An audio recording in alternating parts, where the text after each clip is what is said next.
Don't worry, because you're everyone. Yo, what's going on? It's someone that's no one, and welcome to today's report. Today's report is by you off the Psychedelic Wiki.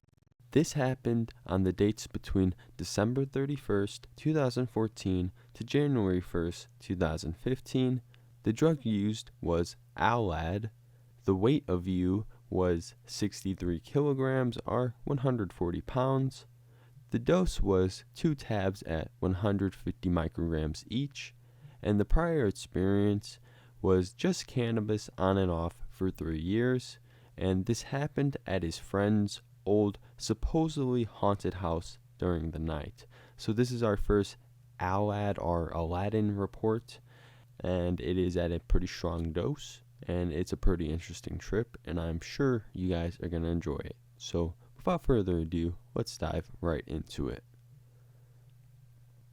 Date: December 31st, 2014 / January 1st, 2015. Time of dosage: approximately between 10 and 10:30. Weight: approximately 63 kilograms / approximately 140 pounds.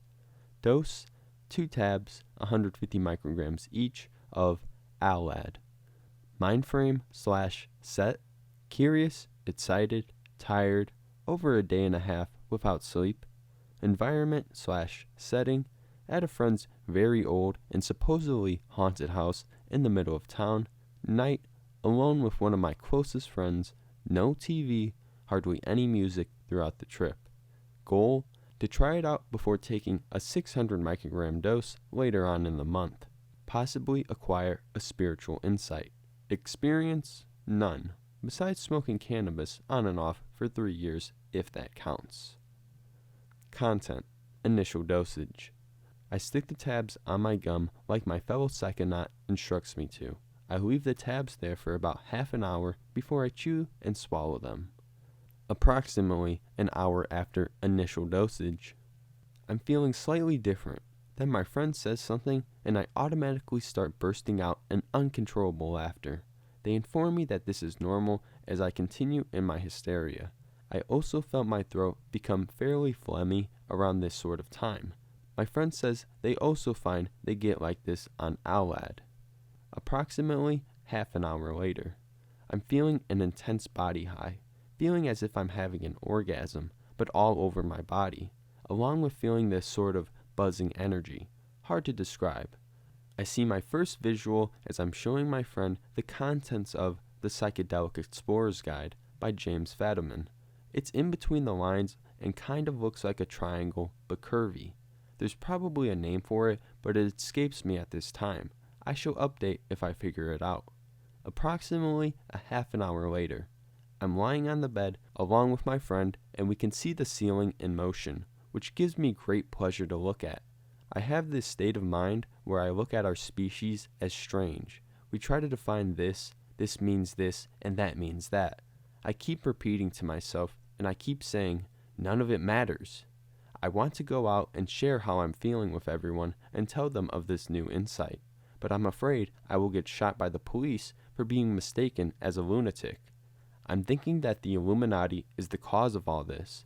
They're the ones that are behind all the defining, controlling the media and so forth, telling us what to think and what things mean. But in truth, meaning to things always changes. I keep saying the same sentence over and over again, along with my friend who I believe is doing the same thing.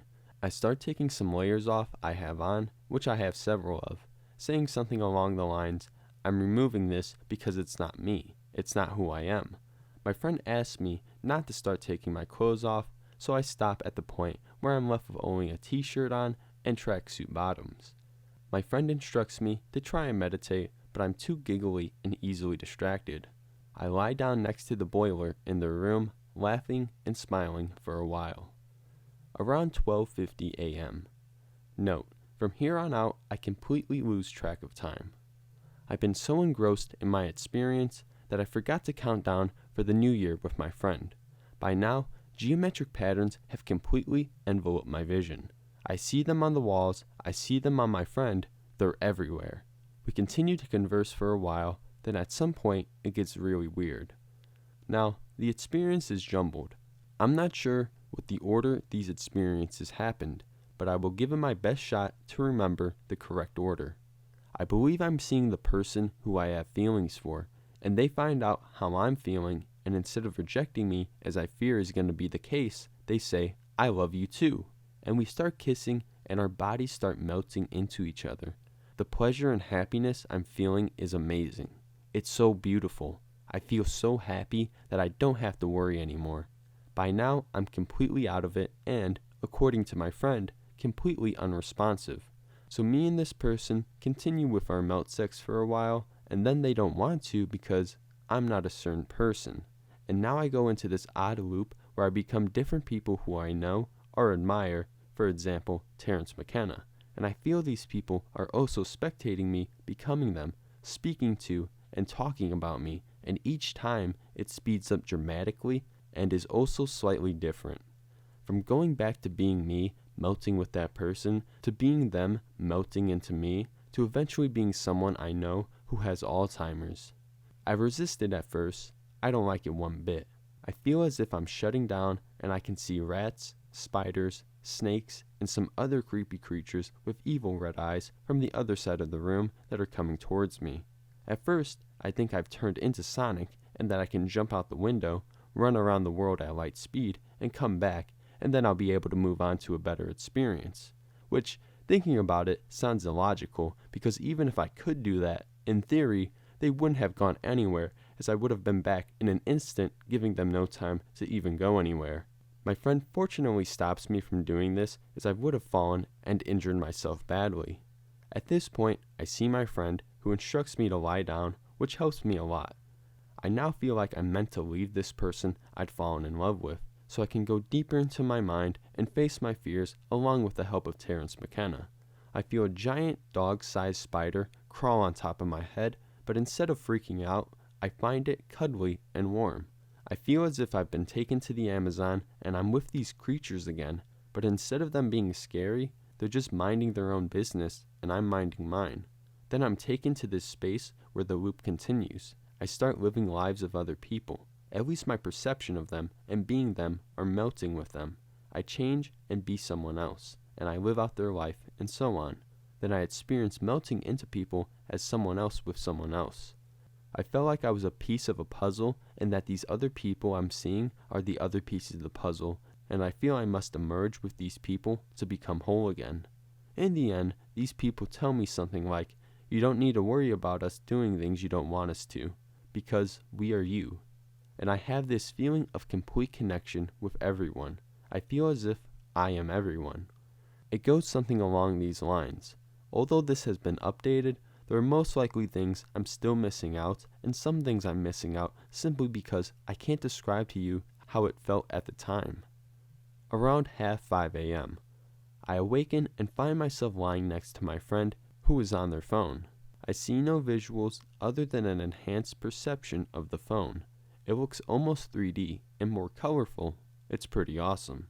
My friend informs me that I have grabbed their light and snapped it, that they had to stop me from burning myself on their candle, and that I started saying a load of random stuff.